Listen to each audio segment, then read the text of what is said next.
Not just for the EJK victims, supposedly. Yan yung tinatawag kong casualties of drug war. Drug war casualties. Kasi war nga hindi ba? That's the way it was framed. And also, but equally, victims of drug crimes. It's not parang wala na-erase no?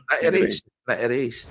I sat down with Mr. Ernie Abella. He's the former presidential spokesperson during DPRD's time. And we talk about the side of the war on drugs that rarely makes it to the headlines. And this is not about politics. This is about the truth. And when I say headlines, especially headlines nowadays. Ngayon, yes, we grieve for the victims of EJK, but there's another side to it. The silent victims, children who were raped, taxi drivers who were murdered, ordinary families destroyed by the drugs. They deserve to be seen and heard too. Meron tayong mga comment dito. Justice for, justice for EJK victims. Yeah. That's why we have a Citizens Commission. A Citizens Commission, so that we will listen to both. Not just for the EJK victims, supposedly. Yan yung tinatawag kong casualties of drug war. Drug war casualties. Kasi war nga hindi ba? That's the way it was framed. And also, but equally, victims of drug crimes. Wait, is anybody going to court for that? For them? Wala. Yung bata na na nasunog, 7-year-old, sinunog ng 14-year-old. Because na siya. Yeah, I remembered po one of my kababata, what happened to her was she was raped, and then before she was raped, ginawang ashtray yung kanyang dibdib, 6-7 people raped her, and most of them are drug addicts. And then she was just 12 years old. That's the thing na we agree with the victims of EJK, pero the victims of the addicts themselves. Of drug crimes. We never talked about it. Kasi nagiging individual cases. It's not... Parang wala na-erase no? Na-erase. She was 12, raped by 6 or 7 men. Most of them are drug addicts, or all of them are drug addicts. And before the crackdown, these kinds of stories like her, were very much common. Yung tinatawag natin mga karumal-dumal na mga krimen. Most of them are results dahil sa drugs. And after the drug war began, these violent crimes dropped. That's the real impact. That's a life that could have been saved. And we talk about victims of EJK. But what about victims of the addicts, victims of the drugs, those people who were also addicted to it, the ones assaulted, robbed, traumatized, the ones whose lives were shattered long before any police got involved? These stories, they often medyo erase na nga ngayon but they matter. And the people whose lives were affected never forgot what Digong did.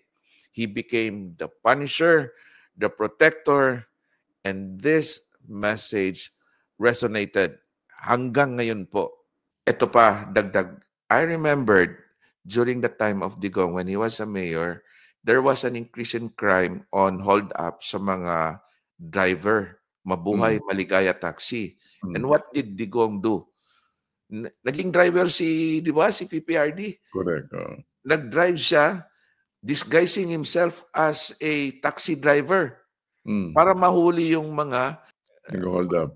Yung mga nag-hold up. Most of them, karamihan din doon, naka-drugs din. And that's how yung impact na ginawa niya.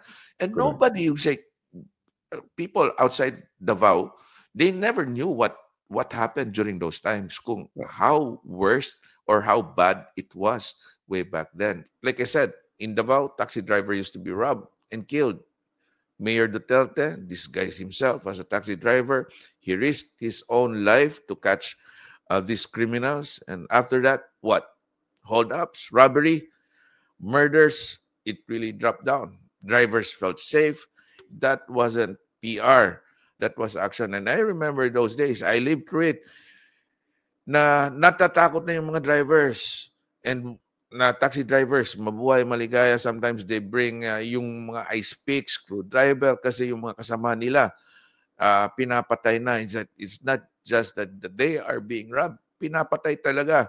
And meron nga silang communication na basta ito, meron silang code sign, call signal, na once may nangyayaring robbery, ito yung ginagawa nila, and then most of the drivers would hear that sa kanilang radio, and then yun, minomonitor na kaagad. Now, what I'm saying is, those things really drop. Then wala. Yun, talagang wala ng driver na rob, na nakawan, or pinatay because of what he did. Drivers felt safe. And I say this not as a Digong apologist or Duterte apologist, but because I call a spade a spade. We lived through that, mga Dabawenyo. And sabi nila, ngayon, there is a resurgence of people like, oh, they just use drugs in front of. Walang pakialam. They snort Johns even in open spaces. Wala, hindi nakikita because ang focus doon sa EJK eh. Correct. Nag-increase na rin down to men. I don't know. It feels like we've forgotten why the war on drugs started in the first place. And the price of forgetting is always paid in lives. Now, this is not about choosing sides. It's about telling the whole truth. Kaya nga, there are two sides of the coin. If there were abuses, if innocent lives were taken, that should never be justified. The ends does not justify the means, especially when the means include murder. But if some fought back, if violence met violence, that's another story, and it needs to be looked at with clear eyes. And at the same time, we cannot ignore what many people felt, yung naramdaman ng karamihan, that their streets became safer, that drug crimes dropped, that families could breathe again. Nakakahinga na po during those times. Both can be true. Justice must be served, and impact must be acknowledged. We owe it to every victim, from EJK, victims of EJK, to victims of drug violence, to tell the whole story po, not just one side. So here's the question. Meron pong katanungan, maraming nagtatanong ito.